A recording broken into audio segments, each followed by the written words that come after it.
Good morning, my name is Mary Antoinette Camano. You can also call me Tony. So, I'm a teacher by profession. Also, I'm a semi-permanent makeup artist, brow specialist, also a master instructor. So, I founded this in 2021. Okay. Nag-start to because of my passion sa kilay. In fact, high school pa lang talaga. I'm so obsessed with kilay. So when this opportunity came back in 2021 mag-train, so I got the opportunity and since then, eto na. From home service, and nagkaroon ng physical studio, and nag-do this work. Yung unang training ko actually is dito lang yun sa Catanduanes. Dito pumunta yung trainer from Manila. So, nag-training kami dito for 4 days sa microblading. Yun yung pinaka-unang beses na nag-training ko. And then, after a year, nag-retrain na ako. Ibang technique naman, which is full course na ng semi-permanent makeup, ng micro-shading, lip blush, and eyeliner. Sasabad nila nilon for another week. And then, another year later, naging master instructor. Passion ko talaga ang kilay. Obsession ko talaga sa bata pa ako. So, yes. So, when this opportunity came, yun na parang pwede ko pala siyang maging side hustle. Plus the fact na malaki ang kitaan dito. Siyempre, isa yun sa factor kung bakit nag-invest ako dito. So far, so good. So yes, mabilis ang ROI. Kaya ang dami kong ina-encourage, lalo kung may talent naman kayo sa pagkikilay, na mag-training ko kasi sobrang bilis lang ng ROI. It's really life-changing. So, ang signature ng Tony Brows is actually the shape and the technique. Actually, marami ng artist dito sa Catanduanes, marami nang nag-train ng alam ko. Pero, sabi nga nila, ito yung sabi nga yun.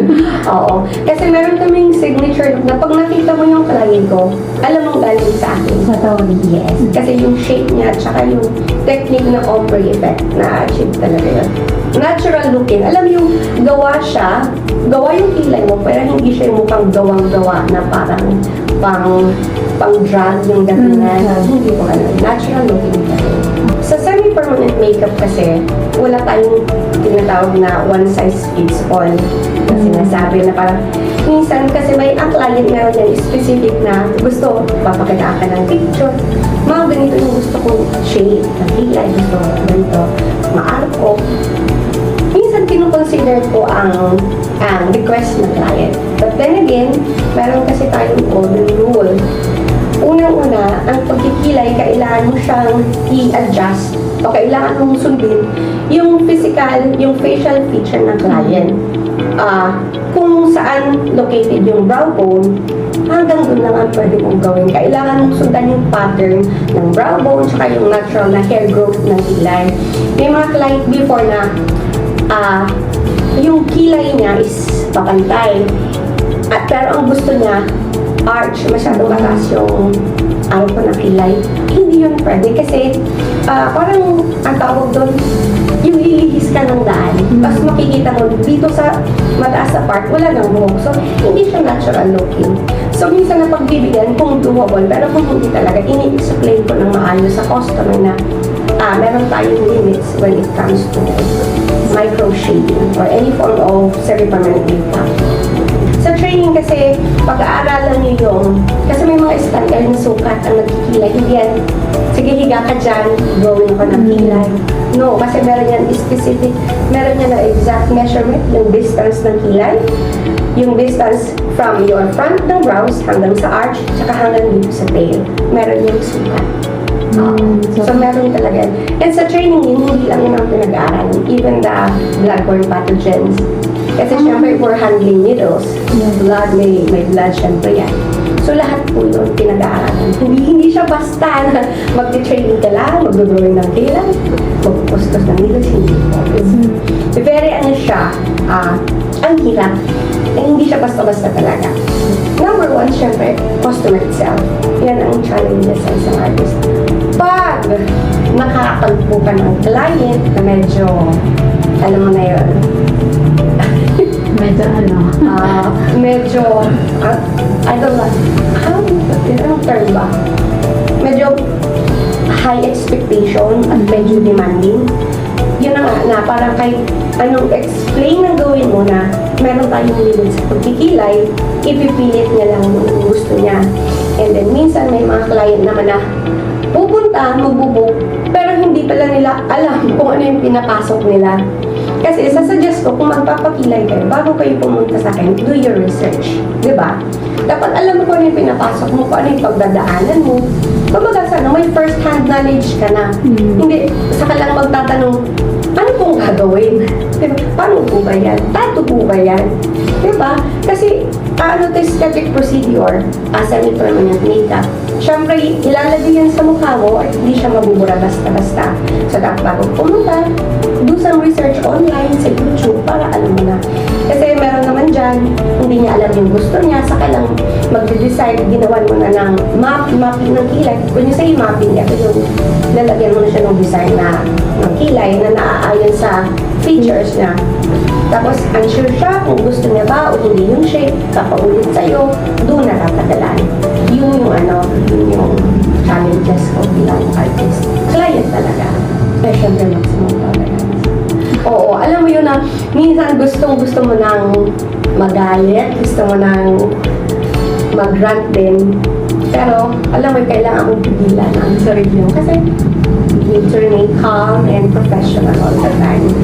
Even sa marketing, sa posting sa Facebook, kahit gusto mo minsan mag-rant, hindi pwede. Kasi, malilabel ka as unprofessional. Kahit actually, ang may issue, yung client mo. Hindi naman talaga ito. Meron ako sa isang challenge. Sa mga challenges, pag ang mga client, yung mag-book, tapos hindi marunong sumunod sa oras. Yan, actually, yan ang hindi ko talaga siya gusto. Nasisira yung schedule. Exactly. Nakakasira siya ng schedule. Ako kasi, I value everybody's time. Kasi, lalo pag first client kita, pag na-late ka, lahat ng client ko maghapon, late ko na masisimulan. Sa kanila. Memorable. Marami ako yan actually. Ang unang-unang hindi ko makalimutan when I have this client na nag-home service pa ko nun. Yung reaction, umiiyak pa siya. Yung sobrang saya niya, naiyak talaga siya. Parang, oh, ganun na ba ako kagaling? Parang yung umiyak talaga yung client. Ganun siya, na-overcome siya sa parang life-changing daw kasi nag-iba na yung itsura niya. Parang, yung confidence niya daw, pagbabago na dahil sa kilay. Kalain mo yun, kilay lang, pero ang laki ng impact when it comes to confidence. So, isa yun. And another thing, may isa pa akong client na nag-spend ng pagkalaki-laki. Akala ko nga, scammer. Kasi pinook niya lahat ng services ko. Semi-permanent makeup, tsaka laser services, and it cost her 20,000 plus. Sabi ko, scam to. Isang tao lang. Di ba? Lahat na. Lahat na. Sure ba to? Naniwala lang ko nung nagbayad. Nakakatawa lang isipin na yung talent mo, pinagkakakitaan mo. Yun yung masaya doon. Sa word of mouth, syempre pag satisfied yung client mo, pag happy siya, i-refer ka niya. Kasi siguro nag-grow ang Tony and Brows. Ganito na, 4 years na kami. Kasi siguro hindi naman ito mag-grow kung hindi satisfied ng mga clients ko, di ba? Lagi kong sinasabi, if you want it, do something about it. Yun yun. Kasi marami kong kakilala na gusto din nila mag-training ng ganito, ng semi-permanent makeup kasi nga na-inspire sila sa akin. Yun ang nakakatawa din na nakaka-inspire ka pala ng ibang tao. Ang lagi kong, kasi ang problema lang naman kasi talaga is pera. Kasi ang training kasi talaga doesn't come in cheap. Mahal talaga siya. Ako nung nag-start ako, sa totoo lang, nangutang lang din ako. Pinangutang ko lang. Ang lakas lang talaga ng loob ko ng mangutang. Ang kagandahan lang doon, nung nagpautang sa akin, tinatanong ko nga siya, sabi ko, bakit mo ko pinautang? Nung pagsabi ko sa kanya, uy, mag-training na. Ang tanong niya lang sa akin lagay, sige, anong Gcash na? Gcash. Oo, sabi ko, bakit mo ako pinautang? Ang sagot niya lang sa akin, kasi nakita niya na yung gigil ko daw, yung passion ko. Tapos, sa lahat ng pinautang niya, ako lang na yung nakita niya nag-prosper. So, yun nga. Minsan kasi, pag mag-business, kahit na mag-business man actually, kung kailangan mo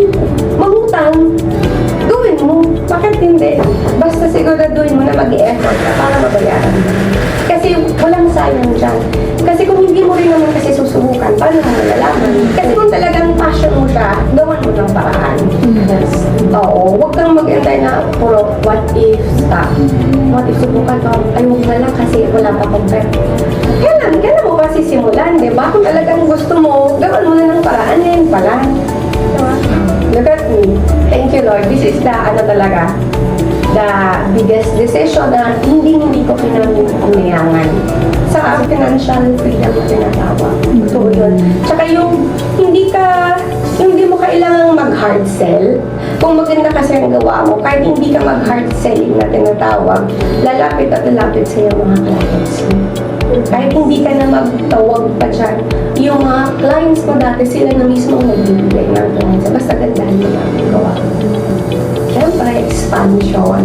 Yun naman, lahat naman ng business owner, yun yung laging goal, di ba po? Kasi ako, nag-start lang naman ako sa home service. At minsan nakakarating na ako ng pandan, ng albay. Dala-dala ko lang yung mga ring lights sa sasakyan, yung mga folding bed.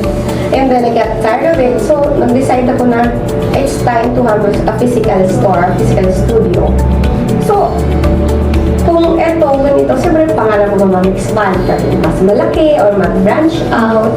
So, pero siyempre, it's a matter of money kasi mag-i-invest ka pa. Hi everyone! So, this is Tony from Tony & Brows. Pakilay na kayo ngayong December para lahat tayo pretty. Kasi iba ang gawang Tony & Brows. Tsaka para kasali ka na sa Kilay Tribe namin. Yun lang. PM lang po sa page namin. Mas mabilis po kung doon kayo magpipigyan. Gising po pa 24/7. Ang sagot at sasagot ako. Ang page po namin sa Facebook is Tony & Brows Training Center and Aesthetic and Wellness Services. Makikita nyo naman po itong logo na ito sa page namin. Mas maganda po kung doon kayo mag-PM, wag po call kasi minsan pag nasa San Miguel wala po signal. So sa page pala, mas mabilis po kung nakakapagod. Located in Calatagan, Tibang. Diretso lang po sa kali lang po ng Calatagan National High School. Diretso lang.